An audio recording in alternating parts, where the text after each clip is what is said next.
نبی پاک فرماتے ہیں کہ شعبان میرا مہینہ ہے اور رمضان اللہ کا مہینہ ہے. تو اس سے زیادہ ایک عاشق رسول کے لیے اس مہینے کی اور کیا سگنیفیکنس ہوگی اور کیا اس کی خوبصورتی بیان کی جائے کہ رب العالمین کے حبیب صلی اللہ علیہ وسلم خود فرما رہے ہیں کہ شعبان میرا مہینہ ہے. عاشق رسول کے لیے تو یہی کافی ہے اس مہینے سے محبت کرنے کے لیے کہ جس نبی سے محبت ہے، جو پیارے آقا ہمارے بیلوڈ ہیں، ان کا پیارا مہینہ، ان کا مہینہ جو ہے وہ شعبان کا مہینہ ہے. سیدی غوث اعظم رضی اللہ تعالیٰ عنہ شعبان کے ان 5 حروف کے بارے میں کیا خوب فرماتے ہیں کہ شین سے مراد شرف یعنی بزرگی کے ہیں، عین کے معنی بلندی کے ہیں، اینڈ با فار بر یعنی کائنڈنس اینڈ بینیولنس یعنی با سے مراد بھلائی ہے، بر ہے، نیکی ہے. الف فار الفت افیکشن، الف سے مراد محبت ہے. اینڈ نور فار نون فار نور لائٹ یعنی نون سے مراد نور ہے. غوث پاک فرماتے ہیں یہ وہ 5 برکتیں ہیں جو اللہ تعالیٰ شعبان کے مہینے میں اپنے بندوں پر عطا فرماتا ہے. یعنی یہ وہ مہینہ ہے جو شرف ملنے کا، علو یعنی بلندی ملنے کا، بر یعنی بھلائی ملنے کا، الف یعنی الفت ملنے کا، اور نون یعنی نور ملنے کا دن ہے. اب یہ خوش نصیب ہوتے ہیں جو اس مہینے میں اللہ کو راضی کرنے والے کام کرتے ہیں. رب کریم کی رحمتوں سے یہ 5 چیزیں حاصل کر لیتے ہیں. انفارچونیٹلی کچھ لوگ ایسے ہوتے ہیں کہ شعبان آ بھی جائے تو ان کی لائف میں کوئی چینج ہی نہیں آتا، وہ اپنی لائف میں کوئی ایکسپیرینس نیکی کی طرف اپنا بڑھاتے ہی نہیں ہیں. غور کیجئے میٹھے اسلامی بھائیوں کہ آج ہماری زندگی میں کیا چینج آیا ہے. سرکار علیہ الصلوۃ والسلام کے جو ڈیوٹیز تھے، جو صحابہ کرام تھے، وہ کیا کرتے تھے کہ جب رجب کا مہینہ آتا وہ عبادتوں کی طرف رجوع لاتے اور ساتھ ساتھ کیا کرتے، اپنے معاملات کو سمیٹنا شروع کرتے. شعبان کا مہینہ آتا تو کاروباری لوگ اپنا لینا دینا کر لیتے، حکمران کیا کرتے، اپنا جناب سارا معاملہ جو ہے وہ عدالت کا سیٹل ڈاؤن کر لیتے، اور اس کے بعد رمضان آتے ہی وضو کر کے اعتکاف میں بیٹھ جاتے. کہ شعبان المعظم کی کیا خوبصورت فضائل ہیں، اور نبی پاک علیہ الصلوۃ والسلام کا اس میں ایٹیٹیوڈ کیا تھا، پیارے آقا کا اس میں انداز کیا تھا. نبی پاک کا سب سے زیادہ پسندیدہ مہینہ بی بی عائشہ فرماتی ہیں شعبان کا ہے. میرے آقا اس میں روزے رکھتے رکھتے رکھتے اس کو رمضان سے ملا دیتے. اللہ اکبر. اللہ کے حبیب علیہ الصلوۃ والسلام اتنے روزے رکھتے. اچھا یہ کیوں رکھتے تھے؟ What is the reason behind this? ذرا یہ بھی سن لیجئے کہ نبی پاک علیہ الصلوۃ والسلام ہماری تعلیم کے لیے کیا شاندار جملہ ارشاد فرماتے ہیں. سیدنا اسامہ بن زید رضی اللہ تعالیٰ عنہ said، حضور میں آپ کو دیکھتا ہوں کہ آپ باقی تمام مہینوں سے زیادہ شعبان میں روزوں کی کثرت فرماتے ہیں. یقیناً اس میں رمضان کے روزے تو الگ ہیں، باقی مہینوں کی بات ہو رہی ہے. دا ہولی پروفٹ صلی اللہ تعالی علیہ وسلم ریپلائڈ، یہ مہینہ ہے جو رجب اور رمضان کے درمیان ہے. لوگ اس سے غفلت میں ہیں. یہ وہ مہینہ ہے جس میں اللہ کی بارگاہ میں بندوں کے اعمال پیش کیے جاتے ہیں. میں چاہتا ہوں جب میرے اعمال اللہ کی بارگاہ میں پیش کیے جائیں اس وقت میں روزے سے ہوں. آپ ذرا سوچئے میٹھے اسلامی بھائیوں، اللہ کے حبیب علیہ الصلوۃ والسلام جن کے صدقے میری اور آپ کی مغفرت ہونی ہے. ہم پڑھتے ہیں نا، تیرے صدقے میں آقا سارے جہان کو دین ملا. آقا کے صدقے تو ایمان ملا ہے، مگر یہ ہماری تعلیم ہے کہ نبی پاک فرماتے ہیں کہ میری خواہش یہ ہے کہ جب میرے اعمال اللہ کی بارگاہ میں پیش ہوں تو میں روزے سے ہوں. اب یہ سکھا رہے ہیں، ہمیں بتا رہے ہیں کہ دیکھو اعمال پیش ہونے کی رات ہے. اس رات بندوں کے اعمال اللہ کی بارگاہ میں پیش ہوتے ہیں. میں پوچھنا چاہتا ہوں اسلامی بھائیوں سے، ہم سب کو پتا ہے ہمارے اعمال میں کیا ہے، کتنی خطائیں ہیں، کتنی بے شرمیاں ہیں، کتنے جرم ہیں. کیا ہمیں کچھ آج شرم آ رہی ہے؟ کیا یہ فیلنگز ہیں کہ یا اللہ کچھ بھی نہیں ہے؟ آج ہمارے اعمال تیرے دربار میں آ رہے ہیں، ہم جانتے ہیں اس میں ہم نے کالے کر دیے اپنے نامہ اعمال، کچھ نہیں مالک تیری بارگاہ میں پیش کرنے کو. اور میرے کریم، ہم پہلے سے اس بات کا اقرار کرتے ہیں کہ ہم امتحان میں فیل ہیں. وی آر لاسٹ یا اللہ عز و جل. مگر مالک آج مغفرت کی رات ہے، آج رحمت کی رات ہے. اگر تیری رحمت صرف اچھوں پر برستی رہی تو ہم کدھر جائیں گے؟ آج گڑ گڑانا ہے میرے میٹھے اسلامی بھائیوں. آج کی رات وہ رات ہے، روایتوں میں مضمون ملتا ہے کہ آج آسمان دنیا سے یہ ندا دی جاتی ہے کہ ہے کوئی مانگنے والا کہ اس کی مراد پوری کی جائے. ہے کوئی مغفرت کا طلبگار کہ اس کو اس کی مغفرت کر دی جائے. ہے کوئی توبہ کرنے والا کہ اس کی توبہ قبول کی جائے. تو آج تو اعلان ہو رہا ہے نا، لیکن کیا ہم اس کیفیت میں ہیں کہ ہم اللہ کی بارگاہ میں اس طرح گڑگڑا رہے ہیں کہ مولا بس آج معاف کر دیجیے، ورنہ حالت تو یہ ہے، وہ پنجابی شاعر لکھتے ہیں نا، جے میں ویکھا عملہ بلے کچھ نہیں میرے پلے، کچھ ہے ہی نہیں، ایوری تھنگ لاسٹ. ہم نے ساری زندگی بیکار کاموں میں تو گزاری، نیکیاں کی تو اس میں اخلاص نہیں، ریاکاری. جے میں ویکھا عملہ بلے کچھ نہیں میرے پلے، پر جے ویکھا میں رحمت رب دی بلے بلے بلے. اس رات کا احادیث میں کس انداز سے ذکر ہوا. بی بی عائشہ کہتی ہے میں نے نبی پاک علیہ الصلوۃ والسلام سے سنا ہے کہ اللہ اپنی رحمتوں کے دروازے، رحمتوں کی جو برسات ہے وہ ان 4 راتوں میں برساتا ہے. مضمون حدیث ہے نمبر 1 the night of عید الاضحیٰ، وہ رات جو عید الاضحیٰ سے پہلے آتی ہے. نمبر 2 the night of عید الفطر، جس کو چاند رات ہم کہتے ہیں. رمضان کے بعد جو رات آتی ہے صبح عید ہوتی ہے. یہاں میں عرض کرتا چلوں کہ وہ رات بھی تو کچھ دنوں میں آئے گی، مگر اس رات کیا ہوتا ہے؟ طوفان بدتمیزی ہوتا ہے. یہ رحمت کی رات ہے، یہ مغفرت کی رات ہے. نمبر 3 15 شعبان کی رات، اور اس رات اس سال مرنے والوں کے نام بھی لکھے جاتے ہیں. آپ فرماتی کہ نبی پاک نے فرمایا اس رات اس سال میں کس کو کتنا رزق دیا جائے گا یہ بھی شب برات لکھا جاتا ہے، اور اس سال کون کون حج کرے گا یہ نام بھی شب برات لکھے جاتے ہیں. اتنی نازک رات ہے. The 4th night 8 اور 9 ذوالحجہ کے درمیان کی رات، یہ 4تھی رات ہے جو رحمتوں کے دروازے کھول دیے جاتے ہیں، اور یہ عرفہ کی رات کہلاتی ہے. Dear Islamic brothers, how critical the 15th night of Shaban المعظم is. کتنی نازک رات ہے. غوث پاک کہتے ہیں کچھ کفن دھل کر تیار ہوتے ہیں مگر اس کو پہننے والے بازاروں میں گھوم رہے ہوتے ہیں. فرماتے کچھ لوگوں کی قبر کے گھڑے خودے تیار ہوتے ہیں مگر وہ گھوم رہے ہوتے ہیں، وہ بازار میں مذاق مستی اور جناب گناہوں میں مصروف ہوتے ہیں. ایک بات میں آپ کو بس اس جملے کے تحت بتاؤں، پہلے بات پوری کر لوں پھر میں آپ کو پریکٹیکلی بھی سمجھاؤں گا.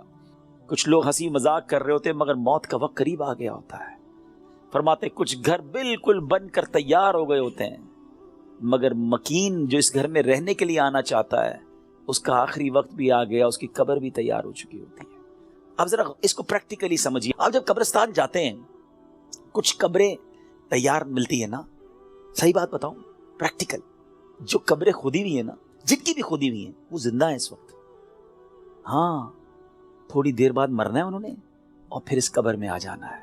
کفن کی دکان پر جب کبھی جائے نا تو وہاں کفن وہ طے کر رہا ہوتا ہے، پلاسٹک میں ڈال رہا ہوتا ہے. ایکچولی جس کا کفن طے کر رہا ہے نا وہ اس وقت زندہ ہے، تھوڑی دیر بعد اس نے مرنا ہے. یہ کفن خریدنے کوئی آئے گا دکان سے، اس کو کفن پہنایا جائے گا. اور جو قبر تھوڑی دیر پہلے گورکن نے یا 1 دن پہلے کھودی تھی یہ اس کے لیے کھودی تھی جو زندہ ہے. تو مجھے اور آپ کو پتا نہیں ہے کہ ہماری قبر خودی بھی کہیں ریڈی تو نہیں ہے، کہیں کفن طے تو نہیں ہو رہا. آگاہ اپنی موت سے کوئی بشر نہیں، سامان 100 برس کا ہے پل کی خبر نہیں.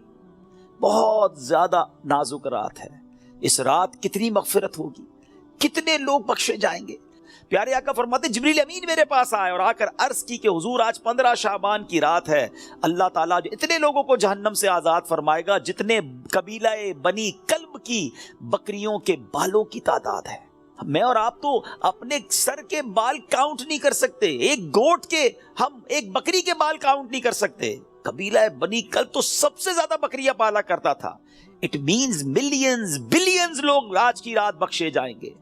مگر اس رات بھی کچھ لوگ ایسے ہیں جن پر اللہ تعالیٰ نظر رحمت نہیں فرمائے گا. انفیڈل مشرک پر نظر رحمت نہیں فرمائے گا. حدیث کا مضمون کیا بنا کہ شرک کرنے والے اس رات وہ نہیں بخشے جائیں گے. پھر فرمایا جو احادیث کا مجموعہ ہے، ماں باپ کو ستانے والا، ماں باپ کا نافرمان، شراب کا عادی نہیں بخشا جائے گا. خدا را ان چیزوں سے توبہ کرو. ہماری زبان پر تو کلمہ ہو، درود ہو، اے کاش تلاوت کرتے کرتے موت آئے، درود پڑھتے پڑھتے. یہ کیسے ہوگا جب آپ ان چیزوں کے عادی بنیں گے نا؟ جو شراب کا عادی ہو تو اس کا بہت زیادہ چانس ہے کہ وہ نشے میں مر جائے گا. تو خدا را اس سے آج رات توبہ کر لے. اللہ بڑا کریم ہے، ابھی رات کمپلیٹ نہیں ہوئی ہے، صبح تک یہ رحمت جاری ہے.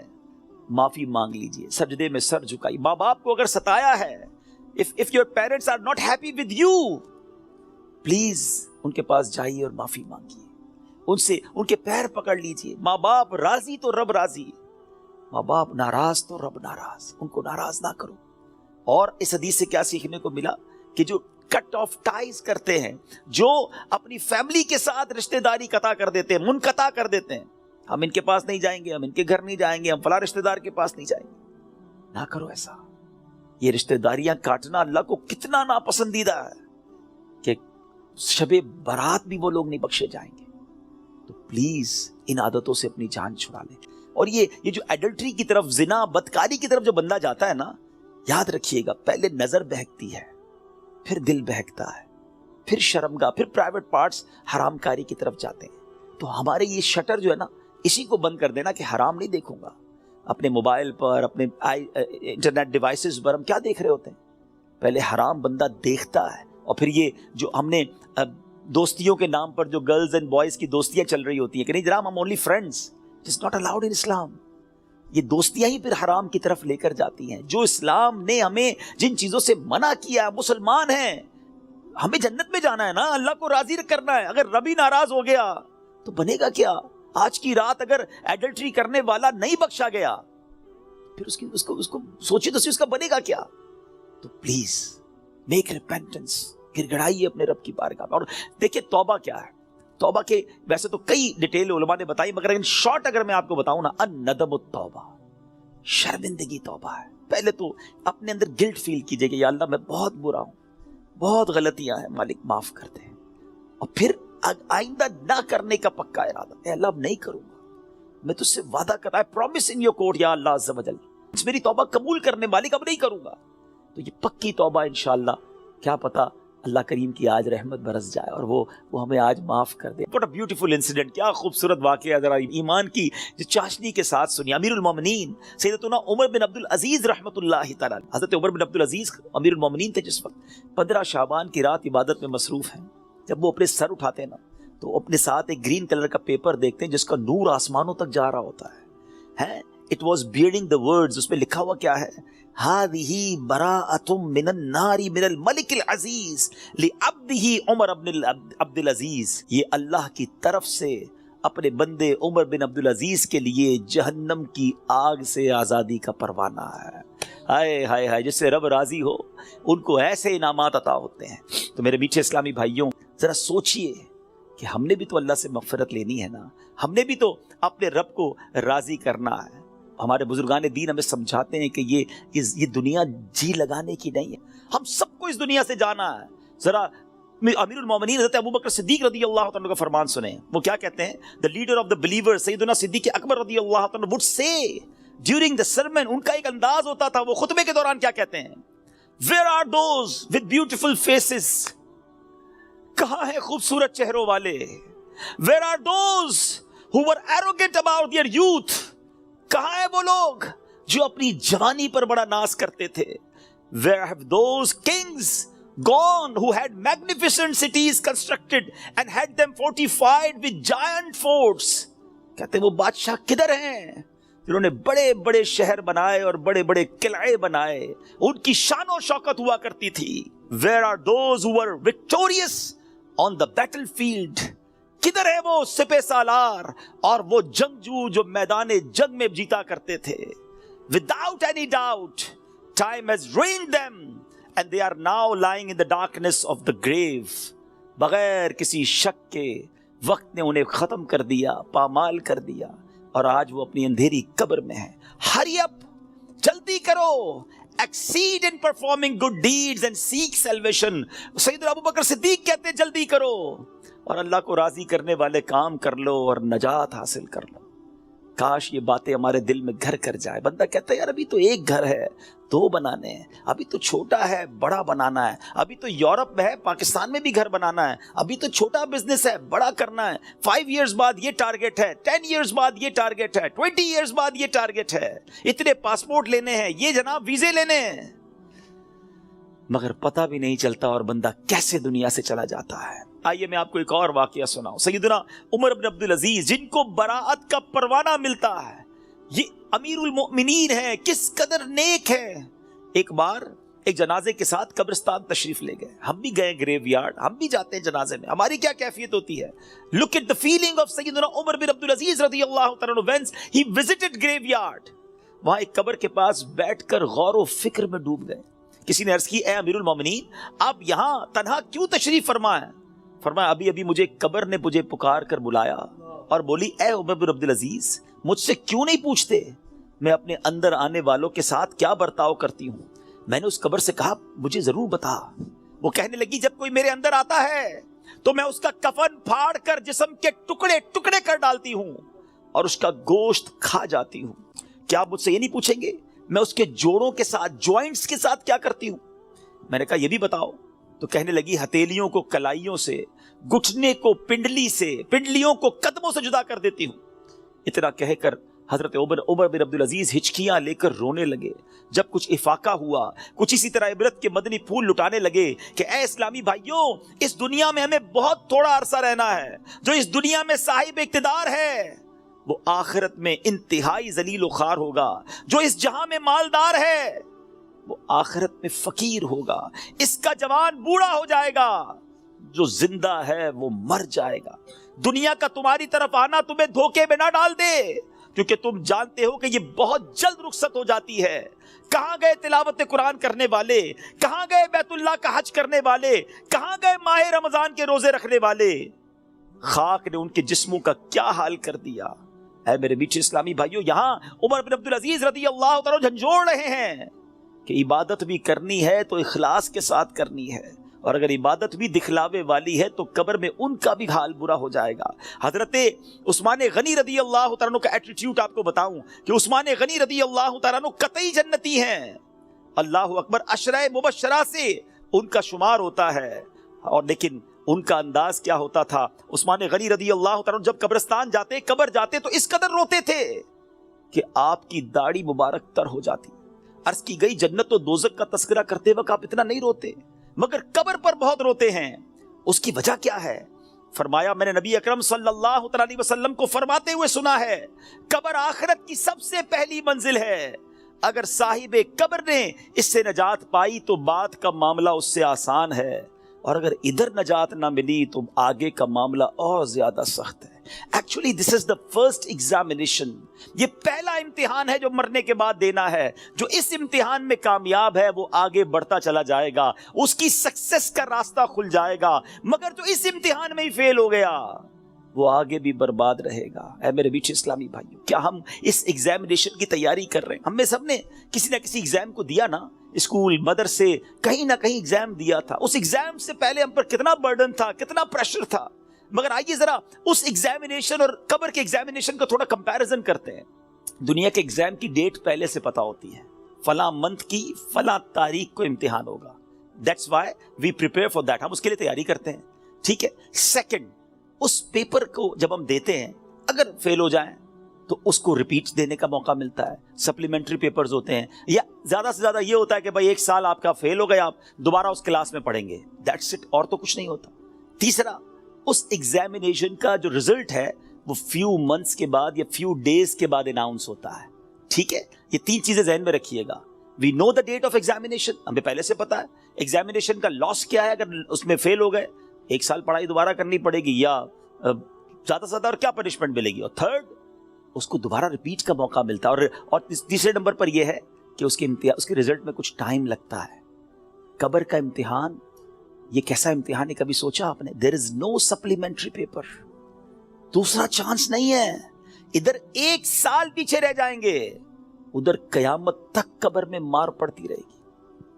قیامت تک اللہ ناراض ہو گیا تو جہنم کی کھڑکی کھلی رہے گی، سانپ اور بچھو آ جائیں گے. کون بیئر کر سکتا ہے اللہ کی پنشمنٹ کو؟ کون اس سزا کو برداشت کر سکتا ہے؟ ایسے ہی نہیں روتے تھے.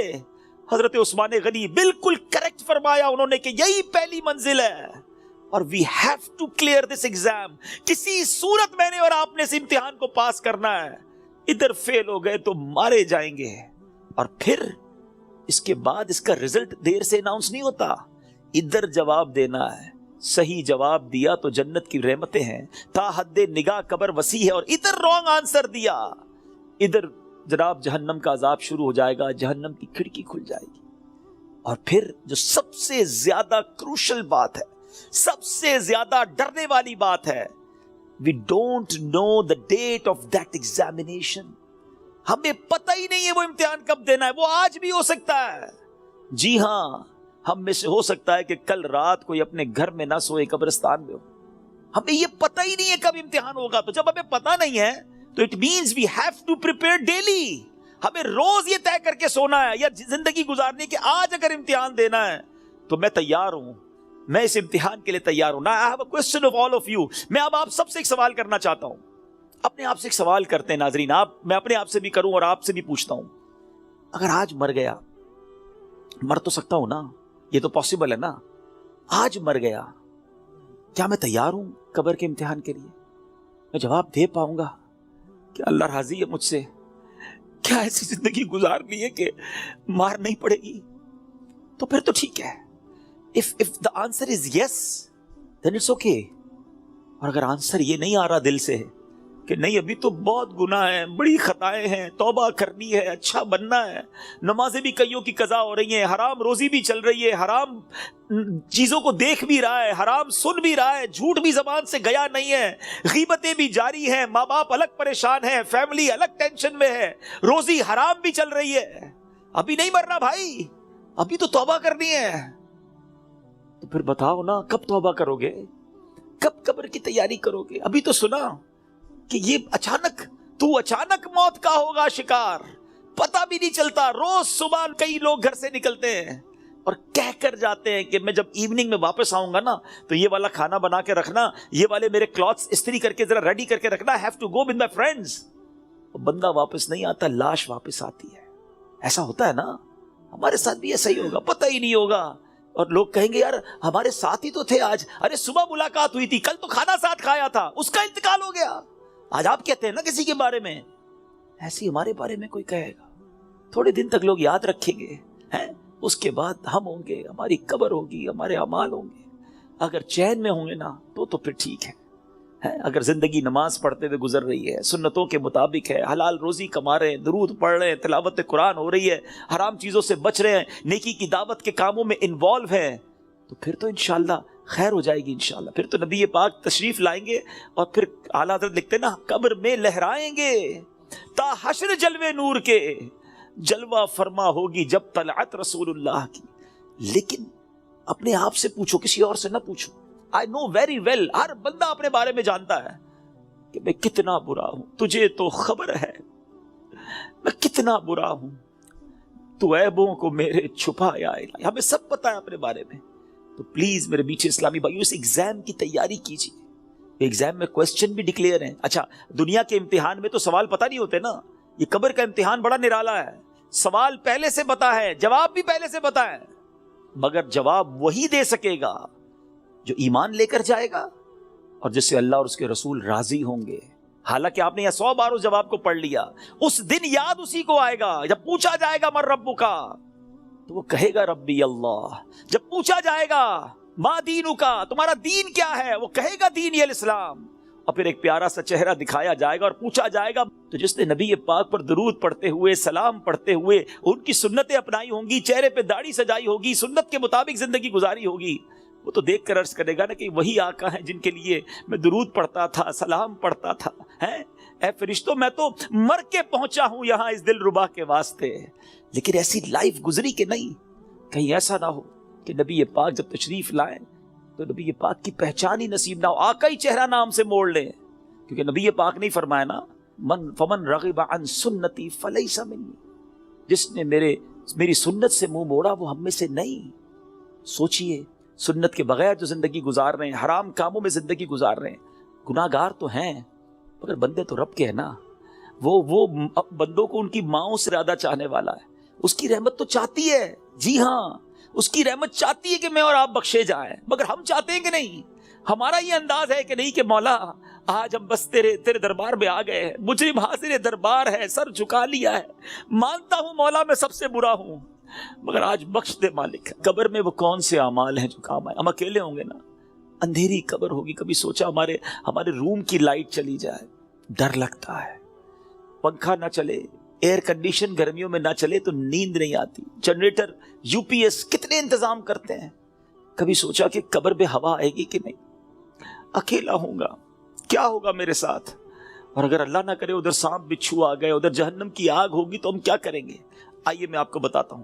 حضرت سیدنا ابو ہریرہ رضی اللہ تعالیٰ عنہ فرماتے ہیں کہ جب مومن مردے کو قبر میں رکھا جاتا ہے تو عذاب کی روک تھام کے لیے, عذاب سے سیکیور کرنے کے لیے, سنو وہ کیا سیکیورٹی ہوگی؟ نماز اس کے سر کی جانب, زکوٰۃ رائٹ سائڈ پہ دائیں طرف, روزہ لیفٹ سائڈ پہ بائیں طرف, صدقہ, صلہ رحمی اور لوگوں کے ساتھ حسن سلوک جو ہوگا وہ پاؤں کی طرف آ جاتے ہیں. بس جب عذاب اس کے سر کی طرف سے آتا ہے تو نماز کہتی ہے میری طرف سے کوئی راستہ نہیں ہے. جب رائٹ سائڈ سے عذاب آتا ہے تو زکوٰۃ کہتی ہے میری طرف سے بھی کوئی راستہ نہیں ہے. جب لیفٹ سائڈ سے بائیں سائڈ سے عذاب آتا ہے تو روزہ کہتا ہے میرے یہاں سے بھی کوئی راستہ نہیں ہے. پاؤں کی طرف سے عذاب آتا ہے تو صدقہ اور دوسرے نیک اعمال کہتے ہیں ہماری طرف سے بھی داخلے کا کوئی راستہ نہیں ہے. یہ سیکیورٹی ہے. نماز, زکوٰۃ, روزہ, صدقہ و خیرات, رشتہ داروں کے ساتھ اچھا سلوک, یہ وہ عادتیں ہیں جو قبر میں کام آئیں گی. پلیز ان عادتوں کو اپنا لیجیے. آج شب برات قبرستان جانے کی رات ہے تو قبر کو یاد کریں نا. Try to prepare for your grave. لوگ کہتے ہیں برائٹ فیوچر ہونا چاہیے. ارے جتنا برائٹ فیوچر کے بارے میں سوچتے ہو کبھی برائٹ گریو کے بارے میں بھی تو سوچو نا, کہ قبر بھی تو برائٹ ہو, وہ بھی تو روشن ہو, ادھر اندھیرا نہ ہو. یاد رکھیے گا قبر فقط دو طرح کی ہوتی ہے. دیر از نو تھرڈ آپشن. اللہ کے حبیب علیہ الصلوۃ والسلام فرماتے ہیں جس کا مضمون ہے قبر یا تو جنت کے باغوں میں سے ایک باغ ہوتی ہے یا تو دوزخ کے گھڑوں میں سے ایک گھڑا. Now we have to decide, we have to think about it. ہمیں سوچنا ہے کہ میری لائف ایسی ہے کہ قبر جنت کا باغ بنے گی یا اللہ نہ کرے جہنم کا گھڑا بن جائے گی. پیارے آقا مدینے والے مصطفیٰ صلی اللہ علیہ وسلم ایک اور بڑا خوبصورت فرمان فرماتے ہیں, اے سورہ ملک پڑھنے والوں تمہیں مبارک ہو, اے قرآن سے دوستی کرنے والوں تمہیں مبارک ہو. قبر میں دیکھو یہ کیسا کام آنا ہے. اللہ کے حبیب فرماتے ہیں بے شک قرآن میں 30 آیتوں پر مشتمل ایک سورت ہے جو اپنے پڑھنے والے کے لیے شفاعت کرتی ہے یہاں تک کہ اس کی مغفرت کر دی جائے گی, اور یہ سورہ ملک ہے. تو روز رات مغرب سے لے کر فجر تک کسی بھی وقت آپ سورہ ملک کی تلاوت کریں, یہ قبر میں کام آئے گی. کتنے سارے سافٹ ویئرز ہیں ہمارے موبائل میں, ڈیلی کتنے سافٹ ویئر آن کرتے ہیں. کبھی چیک کیجئے کہ ایک دن میں کتنی بار, بعض اوقات ہنڈریڈز آف ٹائم ہم موبائل آن کرتے ہیں, کسی سافٹ ویئر کو آن کرتے ہیں. اتنے سارے سافٹ ویئر آن لائن ہوتے ہیں روزانہ. جب میں اور آپ چلے جائیں گے نا قبر میں, دنیا سے جائیں گے, یہ سارے سافٹ ویئر آف لائن ہو جائیں گے. ہو سکتا ہے لوگ ڈھونڈیں گے کہ یار یہ بندہ 5 دن ہو گئے آن لائن نہیں ہوا. ہم دیکھتے ہیں لاسٹ سین کب ہے, یہ لاسٹ کب آن لائن ہوا تھا, اچھا ابھی جاگ رہا ہوگا یا سو رہا ہوگا. لوگ اس سے چیک کر لیتے ہیں کہ یار اس نے لاسٹ سین کب کیا تھا. 1 دن ہو گیا سافٹ ویئر نہیں آن ہوا, 2 دن ہو گئے آن لائن نہیں ہوا, 3 دن ہو گئے آن لائن نہیں ہوا. جب جا کے پوچھتے ہیں تو پتا چلتا ہے بندہ ہی آف لائن ہو گیا ہے, یہ بندہ مر گیا ہے, یہ قبر میں چلا گیا ہے. لیکن آپ نے کبھی سوچا یہ سارے سافٹ ویئر آف لائن ہو جائیں گے. جس نے قرآن تھاما ہوگا نا وہ قرآن قبر میں بھی آن لائن ہوگا. وہ قرآن قبر میں روشنی اور نور کا کام شفاعت کرے گا, روکے گا عذاب کو. تو اس کو تھام لو نا جو قبر میں بھی آن لائن رہے. اس سافٹ ویئر کو کب کھولتے ہیں ہم؟ پچھلے رمضان میں قرآن پڑھا تھا, اب بہت سارے وہ ہوں گے جو اس رمضان میں پڑھیں گے. پورا سال قرآن سے دور, قرآن صحیح پڑھنا آتا نہیں, نہ اس کے تلفظ نہ اس کی تجوید. کیا مسلمان ایسا ہوتا ہے؟ کیا قرآن سے اتنا دور رہ کر زندگی اچھی ہے؟ نہیں میرے بیچ اسلام. اللہ کے حبیب علیہ الصلوۃ والسلام فرماتے وہ دل ویران ہے جس میں کچھ قرآن نہیں ہے. چیک کرو ہمارے سینے میں کتنا قرآن ہے, ہم کتنا قرآن روز پڑھتے ہیں. پلیز کیا ایسا نہیں ہو سکتا کہ میں روز یہ نیت کر لوں کہ میں اس وقت تک سوؤں گا نہیں جب تک میری آنکھیں قرآن دیکھ نہ لیں, میرے کان کچھ قرآن سن نہ لیں, اور میری زبان کچھ قرآن پڑھ نہ لے. کتنی اچھی زندگی ہے قرآن کے ساتھ. تو پلیز اللہ کے کلام سے دوستی کریں. صدقہ و خیرات یہ دن ہیں اللہ کی راہ میں خرچ کرنے کے. صحابہ کرام شعبان میں اپنی زکوٰۃ ادا کرتے تھے تاکہ رمضان میں غریب لوگ اچھے طریقے سے اپنا رمضان گزار سکے. زکوٰۃ دیں, اور پھر صدقہ خیرات زکوٰۃ, سبحان اللہ, یہ اتنا اللہ کو پسند ہے کہ اللہ کریم نے قرآن مجید فرقان حمید میں جو کامیاب لوگوں کے اوصاف بیان کیے نا, ویسے میں آپ کو ہنٹ دے دیتا ہوں, قرآن کی بات کی ہے نا, آپ سورہ مومنون 18 پارے کی سٹارٹ کی جو سورت ہے نا, سٹارٹ ہی اسی سے ہوتا ہے. 11 آیتیں, 11 آیات. پلیز مسٹ ریڈ دوز آیات, ضرور پڑھیں ان آیاتوں کو, اس کا ترجمہ و تفسیر پڑھیں. لوگ کہتے ہیں یار فلاں سکسیسفل ہے, فلاں کامیاب ہے, پیسے والا کامیاب ہے, جناب اتنا بڑا کاروبار ہے یہ کامیاب ہے, فلاں ملک کا پاسپورٹ ہے وہ کامیاب ہے. نہیں جناب, جو عہدے دار ہے, جس کے پاس کوئی اقتدار ہے وہ کامیاب ہے. کون فیصلہ کرے گا ہوئی سکسیسفل؟ جس نے کائنات بنائی, جس نے مجھے بنایا, جس نے آپ کو بنایا, وہ رب فرماتا ہے قد افلح المؤمنون ہے، یہ 18واں پارہ شروع یہیں سے ہوتا ہے کہ بے شک ایمان والے کامیاب ہو گئے ہیں. ہائے ہائے. اور پھر اس کے بعد ان ایمان والوں کے اوصاف، وہ کون سے ایمان والے ہیں، ان کے اندر اسپیشلٹی کیا ہے، اللہ نے ان 10 آیتوں میں بیان بھی فرما دیا. اور جو آخری 11ویں آیت ہے نا، اس میں تو انعام بھی بتا دیا کہ ان کو ملے گا کیا، ان ایمان والوں کو ملنا کیا ہے. ضرور پڑھیے گا، ایمان تازہ ہو جائے گا. مگر میں چونکہ صدقہ اور خیرات کی بات ہو رہی ہے، زکوٰۃ دینے والی بات ہو رہی ہے، تو میں شروع کی 3-4 آیتیں سناتا ہوں آپ کو. اللہ قرآن میں فرماتا ہے بسم اللہ الرحمن الرحیم قد افلح المؤمنون الذین هم فی صلاتهم خاشعون والذین هم عن اللغو معرضون والذین هم للزکاة فاعلون. اللہ فرماتا ہے بے شک مراد کو پہنچے ایمان والے ہیں. اب مراد کو پہنچے کیا کرتے ہیں؟ جو اپنی نماز میں گر گڑاتے ہیں. کیا ہماری نمازیں ایسی ہیں؟ اول تو نماز پڑھتے نہیں، پڑھتے تو دھیان کہیں اور ہوتا ہے. فوکس نماز میں خشوع و خضوع ہے جن کی. پھر فرمایا جو کسی بیہودہ بات کی طرف التفات نہیں کرتے. ادھر تو حال یہ کوئی بتاؤ یار، کوئی ویب سائٹ بتاؤ، کوئی کلپ بھیجو، کوئی سافٹ ویئر بتاؤ جدھر سے معاذ اللہ گندی بری باتیں دیکھنے کو ملے. قرآن کہتا ہے جو بیہودہ بات کی طرف توجہ ہی نہیں کرتے، یہ ہیں ایمان والے، یہ کامیاب لوگ ہیں. اور آگے فرمایا اور وہ زکوٰۃ دینے کا کام کرتے ہیں.